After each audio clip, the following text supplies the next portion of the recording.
Oh, hi. I didn't even see you there. It's the Nintendo Explorer. Welcome back. Oh, this?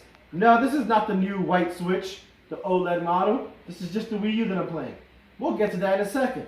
But in the meantime, check out this new swag that me and GT Boy got. The Nintendo Explorer shirts. Hey, GT Boy, show yours off. See there, hi. Look at his shirt. All right. Alright.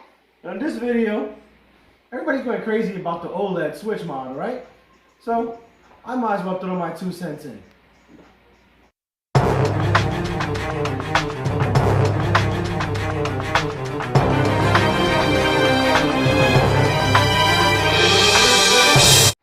I didn't see you there. Oh, hey, show them your shirt, GT Boy. Nice. What are you doing, playing Switch? Yeah. Is that your Switch now? Yes. Okay, because Daddy's going to have to get the new OLED model. So this OLED Switch, huh? This OLED Switch has been causing quite a stir out here. And Nintendo posted their video again. I guess they had to take it down for whatever reason. Maybe it got too many dislikes. But even the new video got like 33,000 dislikes. Everyone's upset. People are crying about it. I mean, people are just mad because it's not a Switch Pro. Okay, well, you're not happy that it's not a Switch Pro, then don't get it. It's not that big a deal. This model is not for you then if you're looking for the Switch Pro, okay? This model, and then everyone's going, oh, it's the same thing. It's the exact same thing. It's $50 more. No, it's not the exact same thing. It not only has a different screen, the OLED, it also has a bigger screen, okay? You think that 0.8 inches or whatever it is doesn't make a difference. It kind of does. But slightly bigger screen. It's a different screen. It's got double the storage, okay? Now, of course, still only, what is it, like 128 gigs, which isn't a whole lot, but it's still double the storage. And if you do the math and break these things down, just for double the storage, if you were to buy your regular Switch right now and buy another SD card for storage, you're going to spend about between 25 and 35 bucks on that alone anyway. So you're going to factor that in, factor the brighter screen, and factor the bigger screen, factor a better kickstand, the Ethernet port. Yes, I'm in complete agreement with you. All of those things, except maybe the OLED screen, but the wider kickstand, the Ethernet port, those things should have been in right from the get-go. And even heck, even the 128 gigs, all of that should have been in right from the beginning. But it wasn't, so it's here now. You factor that stuff in, the $350. Now, if you're saying it's $50 more than the regular Switch, and that's a big deal, I just told you why that's not. You're factoring all those things in. Now, if you want to argue with me and say, well, the Switch itself is overpriced right now, and therefore the $350 is a lot, that's a completely different argument, and probably a valid argument. I'll agree with you on that one all day. Okay, you're right on that. If you happen to believe that the Switch currently is overpriced and should be closer to the 200 to 250 range, I'm on board with that. And if you want to say this new one should be in that 250 to 300 range, that's perfectly fine. But the fact of the matter is, it's not. The Switch is still 300 bucks, and at 350, so $50 more for all the upgrades you're getting, this is the one to go with.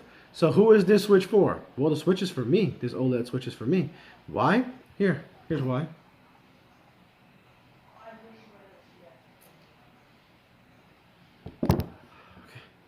GT Boy is playing a lot of games on my Switch, and he's also watching a lot of YouTube on my Switch. I barely get to. Whenever I come home from work or something, it's either dead or he's on it, or it's dead because he was on it. I need another Switch in the house. I'm in the market for a second Switch, right? This OLED Switch is clearly better than the OG original Switch. So that's the one I'm going to get. Mind you also, there's another thing that I see a lot of people throwing out there. Oh, I have the 2017 Switch. Oh, I have the original launch Switch. It's perfectly fine. I don't need to upgrade.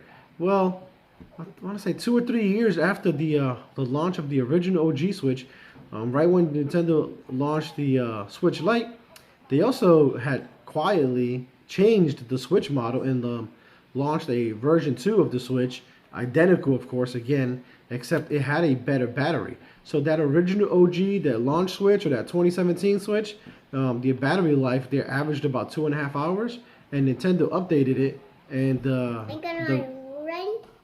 uh-huh. Hold on. You're hiding. What are you doing? I'm gonna hide. Okay. Well, he's gonna go hide. The V2 that they put out there, the version 2, it's got a battery life that lasts. Hi.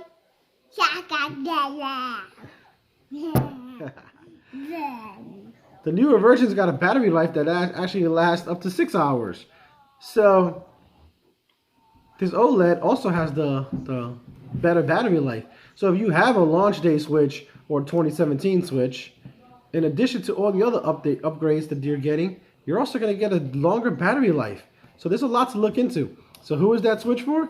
Again, it's for, first of all, the hardcore fans of Nintendo who are collectors.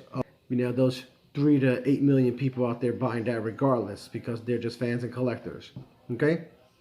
It's also for the people who, for whatever reason, have decided not to get into a Switch yet. Well, now if they're going to get into a Switch, it's a no-brainer. Get this version. It's better.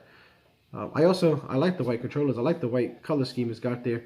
And the funny thing is, when I first saw it, you saw that white controller, the white Joy-Cons on the end there, and they opened it up with the Metroid Dread, and they had the Emmy, a droid that Samus has got to run from or whatever, pop up there, and I instantly thought, wow, that new Switch color kind of looks like, I've been calling it Emmy White. That's the one. At first I was like, a Wii White, but then, you know, the white with the black buttons and the Metroid Dread, I just went with the Emmy White instead. So, I mean, that's not the official color, but that's what I've been calling it. But anyway, I like the color. I like the color of the Joy-Cons. I need a new Switch. I mean, it's for me. This Switch is for me. It's for many of the Nintendo fans. It's for anyone who needs to get in. And honestly, a lot of people out there walking around. The Switch is already 5 years old. If you didn't jump into it before, there's a new model now. Maybe it draws new people in that haven't jumped in yet. God, okay, thank you. Thank you very much. Good.